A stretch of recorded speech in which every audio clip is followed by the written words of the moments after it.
పెద్దలు మన కోసం ఎంతో కష్టపడి చేసి అందించిన తెలంగాణలో వాళ్ళకు ఘనమైన నివాళులు అర్పించడం మనందరి బాధ్యత. ఎందుకంటే ఈరోజు 10 ఏళ్ళ ఈ తెలంగాణ వచ్చినా కానీ తెలంగాణ చరిత్ర ఒకరే ఓన్ చేసుకుంటున్నారు. అసలు తెలంగాణ కోసం మనం అందరం ఎంత కష్టపడినరు, పెద్దలందరూ కూడా ఎంత కష్టపడ్డారు, ఎట్లా మనకి తెలంగాణ వచ్చిందని చెప్పడంలో ఎక్కడో రోజు రోజుకి విఫలం అవ్వడమే, ఒక్కరి చేతిలో ఆ క్రెడిట్ అంతా పోవడంతో తెలంగాణ నాది అన్న ఫీలింగ్ అందరికీ వచ్చేటట్టు మనం చేయాలంటే ఇలాంటి మహనీయులు ఎంత కష్టపడ్డారో అందరికీ కూడా తెలియాలా. ఈరోజు అందరూ కోరేది చాలా, ఎవరు అడగకముందే ఇవ్వాల్సిన కార్యక్రమం ఇది.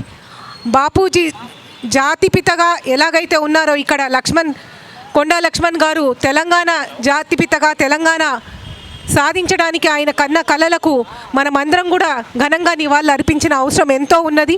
సరే 10 ఏళ్ళు కొంతమంది వాళ్ళ ప్రయోజనాల కోసం మహనీయులు పడిన కష్టాలన్నీ పక్కకు పెట్టి వాళ్ళ ఓన్ ప్రమోషన్కి ముందుకు వెళ్ళినా కానీ ప్రజలు మెచ్చిన తెలంగాణ ప్రభుత్వం, ప్రజల ప్రభుత్వం, రేవంత్ రెడ్డి గారి ప్రభుత్వం వచ్చాక తెలంగాణ ప్రజల ఆలోచన మేరకు నడుస్తున్న ఈ ప్రభుత్వంలో డెఫినెట్గా ఆ కార్యక్రమం జరుగుతుందని నేను భావిస్తూ ఉన్నాను. ఎలాగైతే రాహుల్ గాంధీ ఇన్స్ట్రక్షన్స్ ఇస్తున్నారో ఎంత పాపులేషన్ ఉంటే అంత వాళ్ళ పార్టిసిపేషన్ ఉండాలనే ఉద్దేశంతో జనగణ చేస్తూ అందరినీ కూడా భాగస్వామ్యం చేసుకోవాలనే ఉద్దేశంతో ఆయన తీసుకున్న నినాదానికి రేవంత్ రెడ్డి గారు కూడా బీసీ జనగణనలో భాగంగా ఇక్కడ చేయడము, దానికి కావలసిన రిజర్వేషన్లు అన్నీ కూడా తూచా తప్పకుండా జరగాలని, అందరికీ ఆమోదకరంగా కావాలని ఒక మంచి ప్రక్రియ చేస్తున్న భాగంలో మనమందరం కూడా మీరందరూ కూడా సహకరించాలని, అది సక్సెస్ అయ్యి పెద్దలు కొండా లక్ష్మణ్ గారు కన్నా కలలు ఉట్టి మాటలకు కాకుండా చేతలలో ఇంప్లిమెంట్ చేసే బాధ్యత మనమందరం కూడా తీసుకోవాలని కోరుకుంటూ, నా వంతు కృషిగా డెఫినెట్గా నేను కూడా ప్రభుత్వానికి రిప్రజెంటేషన్ మీతో పాటు మాది కూడా ఉంటుంది.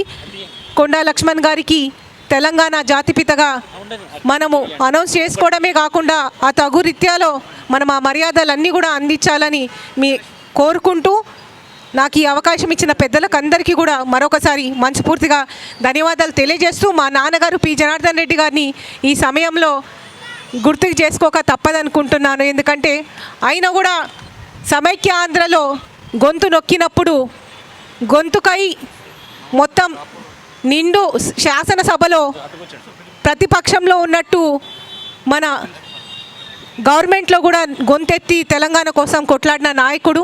ఇలాంటి కార్యక్రమాలకు వస్తే ఆయన ఆత్మ ఇక్కడే ఉన్నదన్న ఫీలింగ్ వస్తుంది. ఎందుకంటే తెలంగాణ అంటేనే ఆయన పీజీఆర్ గారు ప్రాణం ఇచ్చేటోడు. అలాంటి మనిషి బిడ్డగా పుట్టినందుకు ఈరోజు ఇక్కడ వచ్చి నాకు ఈ కార్యక్రమంలో పాల్గొనే అవకాశం వచ్చినందుకు నేను చాలా సంతోషిస్తూ, నా వంతు బాధ్యత నేను నెరవేరుస్తానని తెలియజేస్తూ, మీ అందరి సహకారాలు ఒక బిడ్డకి ఒక సోదరికి ఎట్లుంటుందో మీ అందరి ఆశీర్వాదాలు కూడా ఉండాలని కోరుకుంటూ నాకు ఈ అవకాశం ఇచ్చినందుకు ధన్యవాదాలు. Thank you.